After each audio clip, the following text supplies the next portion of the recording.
Welcome to another episode of Comics and Sweet Tea. We are live this week, boys and girls, and guess what?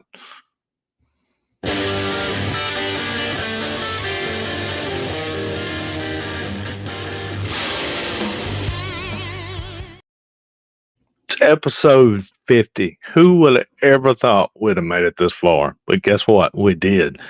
And that's thanks to all of you guys talking about this show and telling people about this show. And hey, we got another great creator for you this week. I'll introduce him here in just a few, but just a heads up, I got the proofs in on my last Kickstarter. They did not look great, but I got in touch with the printer. They got them fixed. I got the new proofs. Guess what? The new proofs look mwah, chef's kiss. So I put the order in. Books will be here in a couple of weeks, and you know what that means. I'll be fulfilling immediately when I get the books, and they'll be coming your way, guys. So just strap in. They're coming your way. So excited. Anyway, just like I'm excited about the show tonight, great guest, Grant Lackard, uh, Beowulf, 6 books in. He's fixing to start out. Let me cut it off right there. Grant's going to tell us all about it. So without further ado, let's get Grant in here to talk about Beowulf.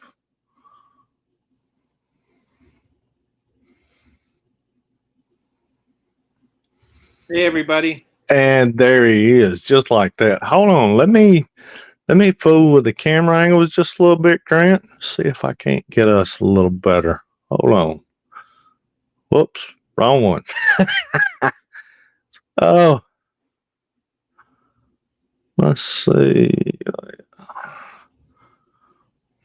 Oh, okay. Hi everybody. Hey, now we're coming in. All right. So, Grant, tell Yes. us about Beowulf. Tell us about Beowulf, man. So Beowulf is the guy you learned about in high school, but reincarnated in modern times. And his sidekick is a cat with magic powers. Uh, so yeah, it's fun. There's a lot of magic. There's a lot of adventure. And the most important thing is, if you like cats, you'll like Beowulf. Awesome. So, tell me this, Grant. Now, do you do the art too, or you do the art? Do you do the whole book, or do you So, collaborate with an artist, or so how I does do that most work? of the art myself. Okay, My friend Antonio Brandao helps me with the art. Uh, I do the layouts. He does pencils from the layouts, and then I ink over his pencils, and then I also do the colors and the lettering. So, gotcha. so I would say it's about 70 to 80% me. I gotcha. And I tell you, I mean, folks that have no idea what we do don't realize the amount of work that we put into these books. They have no idea the countless hours upon hours that we put into these things. So my hat's off to you, buddy. I know exactly what you're going through. I do 100% of mine. So now I did take a little break with my prequel, like we were talking about backstage. My prequel book, Matt Martin actually did 100% of the art for that. Good friend of mine uh, from across the pond in the UK. He smashed it too, man. It was a beautiful collaborative effort. Matt was absolutely incredible. Um, he just nailed it. It was like he was in my head. I mean, I had always said that I didn't want to be that Chris Claremont writer, but guess what? I turned into that Chris Claremont writer. I was writing, the shade of lighting in, in the But rooms. you know what? I was at Heroes Con in Charlotte this Yeah. year, And Chris Claremont was the only person who had a line of people like an hour before the convention started. Oh wow. Hey, if you can be Chris Claremont, go ahead and be Chris Claremont. Definitely. Definitely. Did you get to meet him while you were there? You know what? I didn't. I was more concerned about making money on my own comic book. I gotcha. Completely understand that. But yeah, uh, that would be an absolute honor to meet the man, behind some of the greatest X-Men stories ever. Where are You you know, from, if you don't mind me asking? Mississippi. Okay, yeah. If you ever get the chance to go to Charlotte for Heroes Con, that's a great convention. Actually, I've got friends up there. John, he does Frog Boy. He did the art for Heroes this year. Good Cool. friend of mine. He's been on the show. So yeah, I I had been in touch with John, and I didn't realize that the show was going to be on Father's Day weekend, and I had planned on coming. And as soon as I realized it was on Father's Day weekend, shut that down. So hopefully they'll do it next year, not on Father's Day weekend. So, but I've heard the show was a lot of fun. I had a lot of friends there. Were you this year? You were there? That was my first year, but yeah, Yeah. I was at Heroes Con. Okay. So, Dennis Valencia from Slate Comics, that's a friend of mine. He was there. Chris Saloff, Homebrew Comics, he was there. Dan Price, Bigfoot Knows Karate, he was there. And of course, yeah, I definitely met the Bigfoot meets karate guy because Dan's awesome. I traded him comic books because I also do a cryptid comic book. My other Wow. comic book, I wish I had the comic book near me, but my other comic book is called The League of Cryptids, which is basically the Justice League, but instead of superheroes, it's cryptids. That's awesome. So, how many titles do you have out? I've So right now I'm doing 3 ongoing comic books. Wow. Beowulf is my main comic book. Like I said, I just wrapped up the original miniseries on that. Then I do Memoirs of the Morbid. Memoirs of the Morbid is a horror anthology. It's kind of similar to like Tales from the Crypt, Yeah. that sort of thing. Really cool. And then the third comic book I do is called. I just got put out the first issue of League of Cryptids. Like I said, League of Cryptids. The idea is that the main cryptids, like the cryptids that we've all heard of, Right. Sasquatch, the Loch Ness monster, Mothman, the Jersey Devil, and what's the other, Chupacabra. Mm-hmm. Those 5 cryptids are all ancient aliens who were put here to protect Earth. And in my comic book, the idea is that aliens invade Earth, and those 5 cryptids have to band together to protect Earth. That is a awesome idea. Thanks. That's really cool, man. Thank you. So Beowulf, your Kickstarter that you're fixing to get off to, you said you're 6 issues in. Now this will be a collection of all 6 of those issues, correct? Correct. Yeah. Okay, The miniseries was 6 issues. And like I said, I'm going to do more issues, but if you buy the trade paperback, it'll be one complete story. gotcha. You don't have to worry about a bunch of to be continued BS, unlike Right. one DC.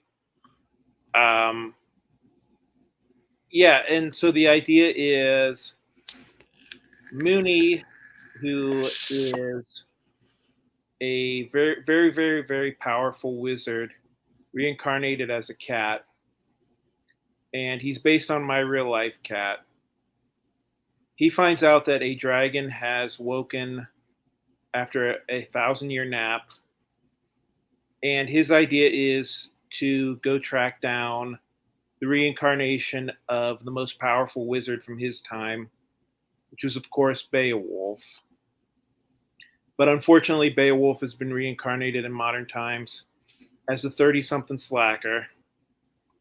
And it's Mooney and his owner have to get Beowulf up to shape in order to go up against this dragon. That's awesome. Really cool idea, man. So you said you're 6 issues in. When did you start Beowulf? Was that your? I'm assuming that was your first title that you released. How long have you been doing this? Yeah, so this was a quarantine comic book. Gotcha. Yeah, so I had wanted to start doing a comic book for years and years, and like a lot of people, I was putting off the work, and then when the whole pandemic happened, I was like, you know what? If I don't do it now, I'm probably never going to do it. Right. So I started doing Beowulf. I talked to my friend Antonio. I asked him if he would be up for helping me with it. And honestly, if I had known how much work the whole marketing aspect of it was, I probably would have just given up. Yeah. I tell you, it's a lot of work, man. I mean, when I first started into this thing, I had no idea, what I was getting into. I had to learn digital art. I had to learn a program. I was used to doing all traditional work, and as soon as I had to learn coloring, digital coloring, all that good stuff, which I don't claim to know by any means. It's a constant experiment. I learn something new every time I get on the tablet and start playing with it. I mean, there's so many things in these programs. I literally learn something new every time I sit down to it. Some little time saving deal, and it's a constant learning curve. And but yeah, if I'd have known all the hats I was going to have to wear doing this, I mean, it's insane. It really is. I mean, All that we the have to thing that's do. crazy to me is I don't know if you feel this way. It almost feels like making the comic book is like fifth or sixth down in your priority list. Like Exactly. it's Yeah. like it's like I spend 5 hours a day promoting the comic book, an hour like talking to the printer, like 2 hours designing a sticker that's going to go along with the um, the comic book, and then like an hour doing these type of interviews, and then it's like maybe at the end of the day you get like 5 minutes to actually work on the comic book, and it's It's like insane. It Jesus. is. Yeah. So, you took the words right out of my mouth. I was fixing to ask, one of the questions I was going to ask was some of the challenges, but we just tackled one of the major challenges right here, just marketing, and everything that we have to go through to make these happen. And let me ask you this. Okay, so your last Kickstarter, when was that? Just out of curiosity. And I'm My last leading somewhere with this. my last Kickstarter was League of Cryptids #1, which was I want to say 3 maybe 4 months ago. And to be honest with Okay, you, uh, I'm just now finishing sending out the comic books for that. gotcha. So I know a lot. In the past, my goal was always to send out the comic books before I started my Kickstarter, and I realized, like, if I want to do 3 Kickstarters a year, they're going to have to overlap a little bit. So Right, right. it's nearby impossible to not have any overlap if you're going to do three a year. Um, Let me ask you this. I asked that question to ask this. Have you noticed a shift within Kickstarter around indie creators? Kind of, and what I'll say, let me kind of set this up a little bit. I know if you're like me, you watch Kickstarter a little bit. You kind of keep your finger on the pulse, so to speak. Have you noticed a shift towards um, major creators as opposed to indie creators, that they're really kind of pushing uh, for those major creators? Like David Finch just released a book last year, The Art of David Finch, The Marvel Art of David Finch. Sean Murphy has released a couple of things on there. And I mean, these things have made hundreds of thousands of dollars. So, of course, the more that those people make, the more Kickstarter makes. So I honestly think they're kind of taking a shift towards pushing that kind of thing and getting away from what they started out as to kind of help push the indie creator. Yeah, probably. Um, I know from talking to other uh, Kickstarter creators, they definitely feel like it's getting harder to get noticed on Kickstarter. Um, and I mean, I'm gonna say this. I mean, we're in the golden age of independent comic books. Um, Definitely. I mean, people like Dave Sim or Kevin Eastman and Peter Laird, they would kill to have the kind of resources that we have right Oh God, yeah. now. But and not even that. Like, I mean, Kevin Eastman and Peter Laird took a loan out from their uncle. I can't remember if it was Peter Laird or Kevin Eastman. One of them had a rich uncle who loaned them money to make Teenage Mutant Ninja Turtles #1. Well, the thing is, not everybody has a rich uncle. You know what I mean? Exactly. So, Definitely. I mean, that's the great thing about Kickstarter. So, ultimately, we can complain and complain and complain about Kickstarter, but ultimately, we're really lucky to have that as a resource. Oh, Uh, definitely. Definitely. I'm not knocking Kickstarter. I've just noticed a shift. Yeah. Well, it's hard with Kickstarter, and the other thing that I noticed that never used to happen was as soon as you get funded, it's like 4 or 5 different people back out. Have you noticed that?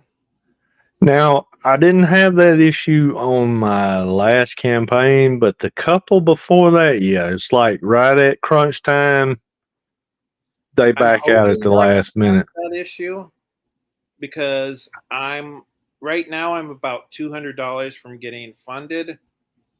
So I'm hoping that as soon as I get funded, like a bunch of people don't back out. But on the last 2 or 3 Kickstarters, I have had that issue. So, people who are going to back Kickstarters need to remember that, like, Right. the goal is not just to get funded. The goal is to have $300 or $400 above funding, so that you Right. actually make sure that you get funded. Exactly. And people, I mean, it's not all their fault. I get that. I mean, there's so much going on nowadays. I mean, groceries are probably five times what they were a few years ago. So So, I mean, I get that. I think that there are some people who back out because legitimately they're having financial problems. But I think that there are people who are kind of just trolling Yeah. uh, the Kickstarter creators, and that's what pisses me off. Um, Yeah, that's horseshit and it's wrong. I mean, but yeah, I honestly think there are a few people that do that just to do it, and God forbid. I mean, why would you even want to do that to somebody? I mean, it makes absolutely no sense. yeah, I don't understand it either. Um, like I said, I'm a little bit over $200 away from getting funded, but I'm waiting as soon. Like, there are a couple people who have put really big pledges in, and they're people who I don't know, people who haven't backed me in the past, and I'm a little bit nervous. Like, okay, are you gonna rescind your pledge as soon as I get funded? And like I said, I don't know why people do that, but it Yeah. does seem like it's a thing. Yeah, I've seen it in past campaigns. I didn't see it in the last one I did, thank God. But the two before that, yeah, I had two huge contributors, and I mean they pulled out at the last fucking minute. I mean, I was like, "Holy shit!" You know, I mean it's you go into full panic mode, you know. But yeah, let me ask you this: if okay, say Netflix, Amazon, they come knocking at the door. You know, I ask everybody this.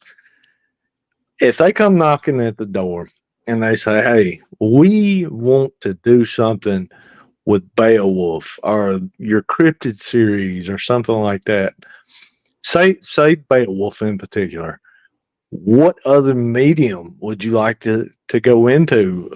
Um, would you like to see it in animation, a live action series, or a full blown out motion picture? So the main thing is they need to cast Ian McKellen as Mooney, because that's the voice that I hear in my head whenever I write Mooney talking. Wow, I, that's I cool. don't I don't care if it's a TV show or a movie, as long as Ian McKellen Does the voice? is doing the Gotcha. voice. Um, yeah, I think Beowulf would make a good TV show. Um, like I said, I would love to hear Ian McKellen doing the voice of Mooney, because that's what I pictured in my head, and I think he does the best like grizzled old wizard voice. Oh, definitely. And I He's know got that down. I know Ian McKellen is retired,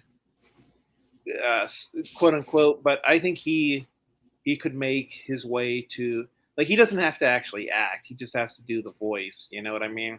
Yeah, we could drag him out of retirement and get him in a sound booth. Definitely. That would be awesome. Yeah. Um, that's incredible. So I tell you, one thing that I've noticed, say 10 years ago, if you'd have asked me that question about my book, I'd have been like, oh, movie. And I think 9 out of 10 creators would have been, oh, yeah, movie. But I mean, with what we've done, what Netflix and HBO Max, or well, it's not HBO Max, but I think it's Max this week. We'll see what it is next week. Um, and Amazon Prime, what they've managed to do with television in general and their storytelling and how far they've come, you can get so much done with a series. I mean, that slow build, the character building, week to week, or you know what I'm saying, episode to episode. You can get so much done in a series versus a movie. You know, Yeah, I mean that's why comic books are having trouble competing with it. yeah, Because I mean, quite frankly, you pay less than $20 a month for a Netflix subscription. It's hard to justify paying four to $5 for a comic book, right? right. That's a good point. You know, I hadn't really thought about that. That's a really good point. I mean, bang for your buck. Yeah, I mean, but I definitely. mean, part of the problem with Netflix is we're learning now that Netflix isn't really paying their creators. Right, right. Yeah, they're shorting their people, which I think, after that last strike, they got a little better. You know, I Yeah, don't I don't think know. they got anywhere near where they should have, but I think it got a little better. So my day job is as a stagehand, and um, the overlap between like the stagehand union and the movie making union is a pretty big overlap, and supposedly they're gearing up to have another strike. Really? That's what I hear. Oh, wow. Wow. You Apparently, heard it here first, you guys. Inside source.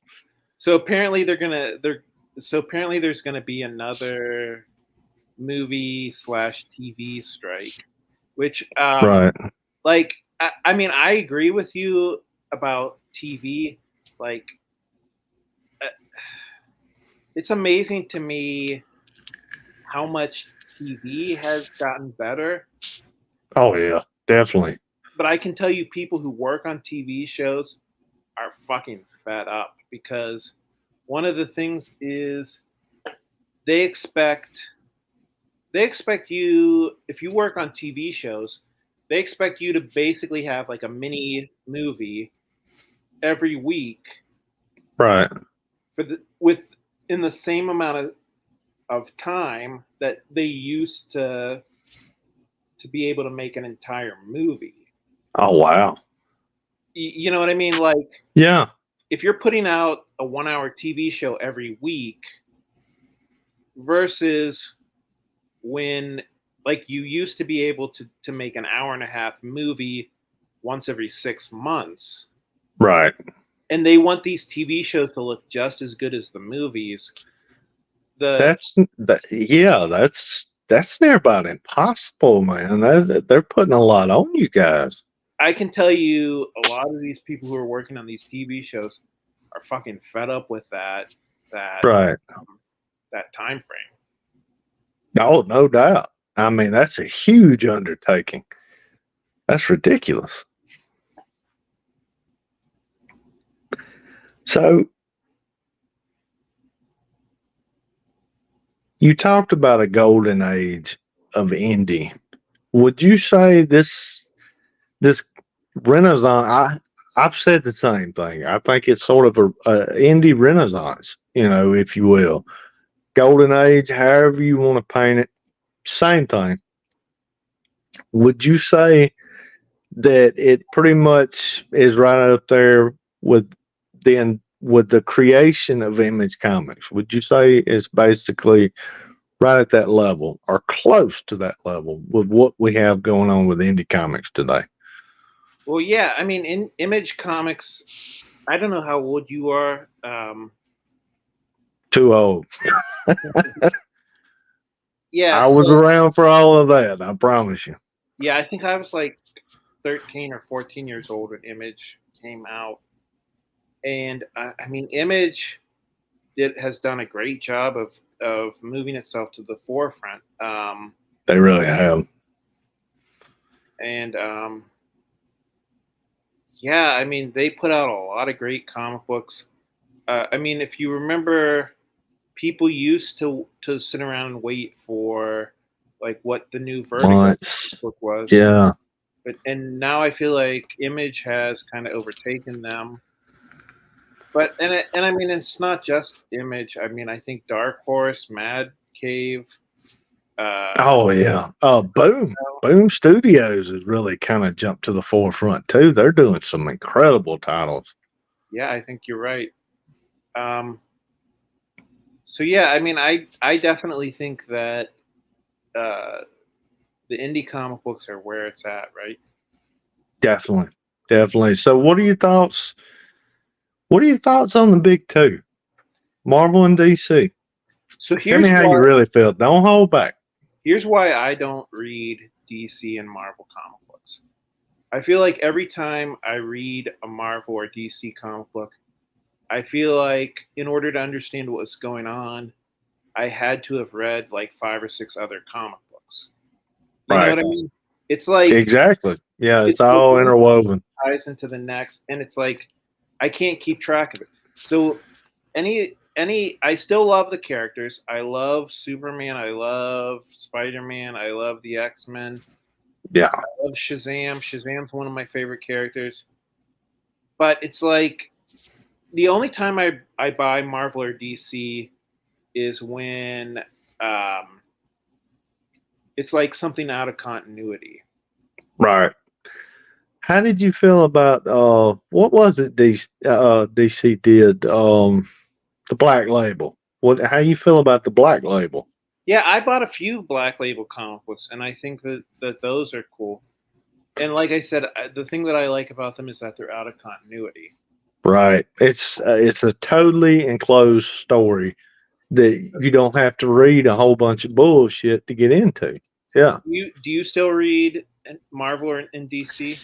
Man, I collect World's Finest, but I haven't.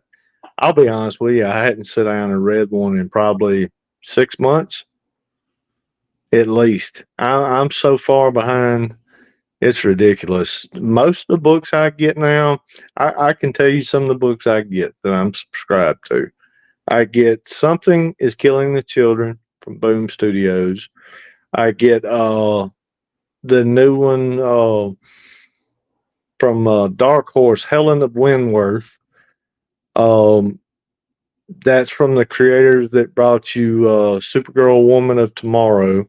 Same creators went on to do Helen of Wentworth for Dark Horse. That's oh god, that book is you need to check that book out. It's incredible. The artwork.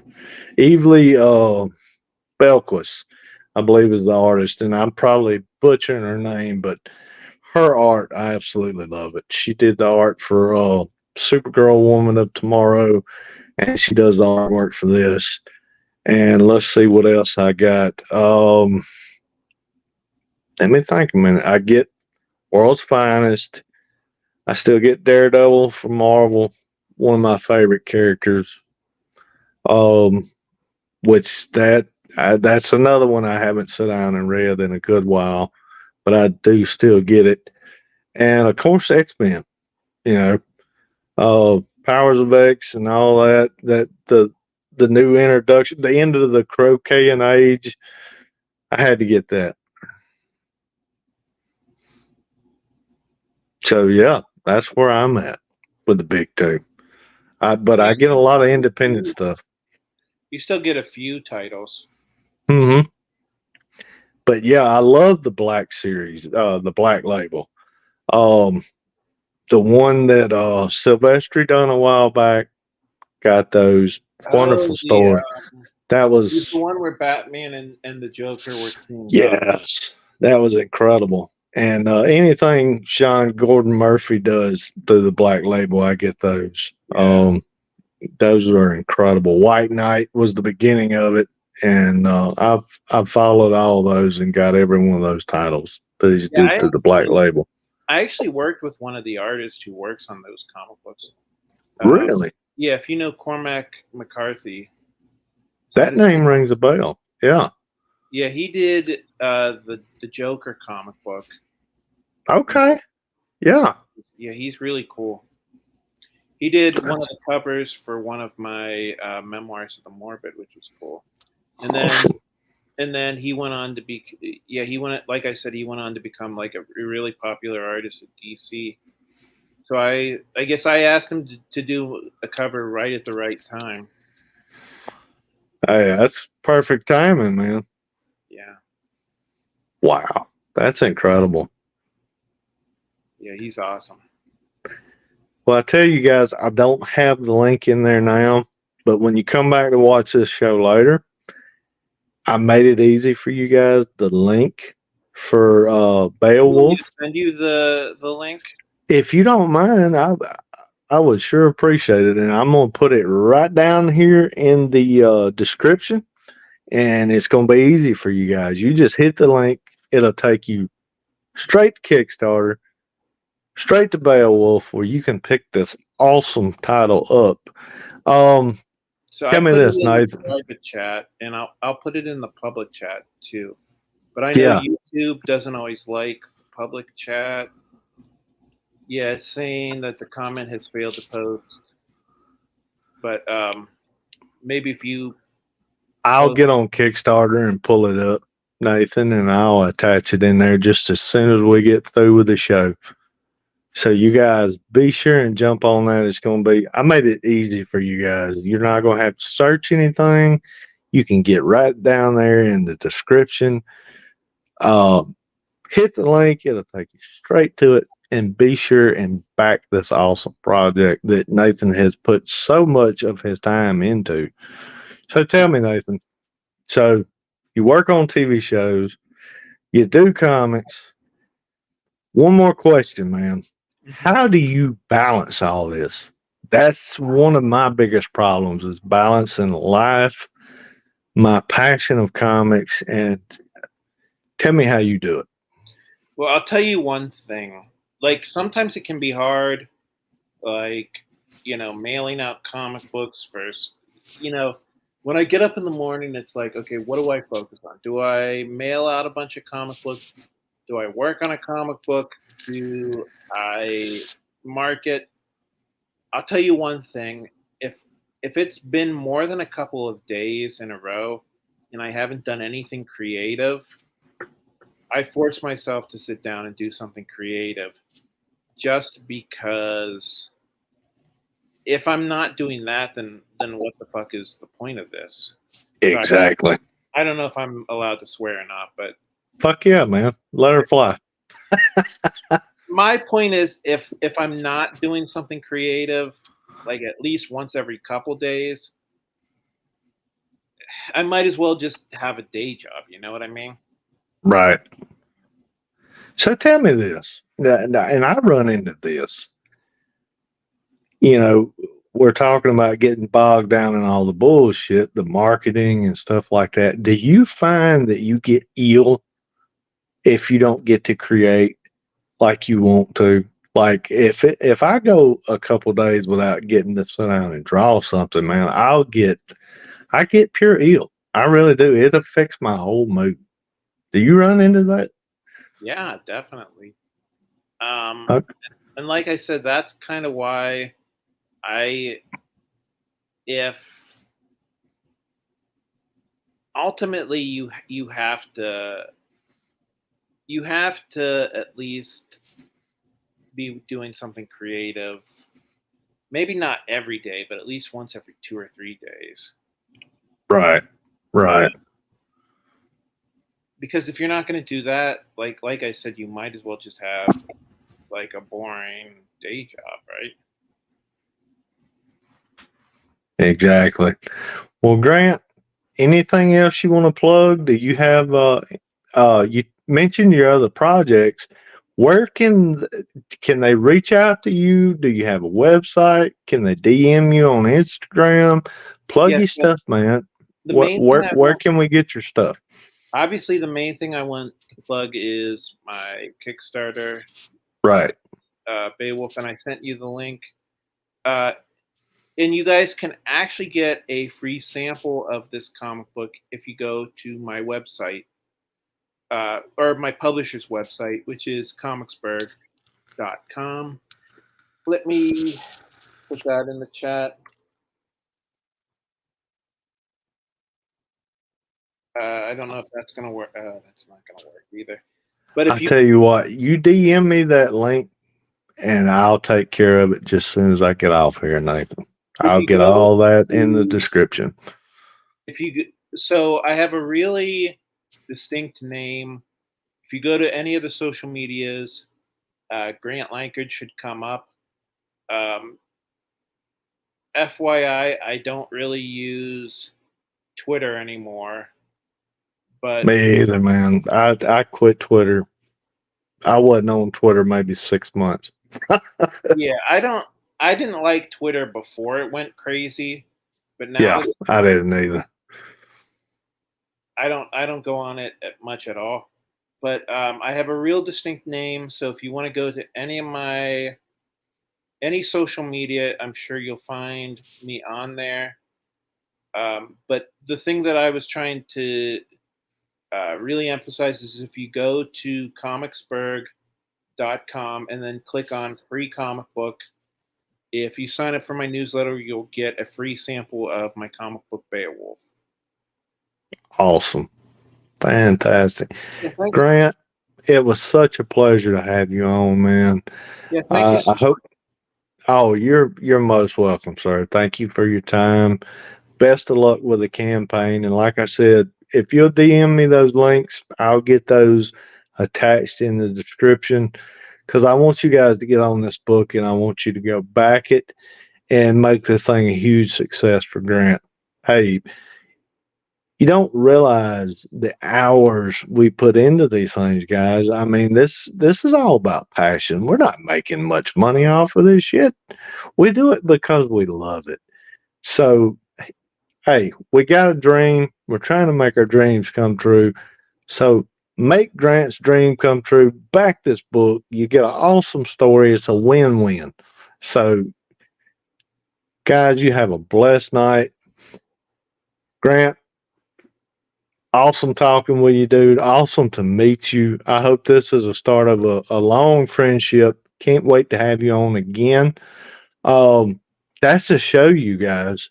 Yeah, You have thanks a for having me. blessed night. And yeah, that's it, guys.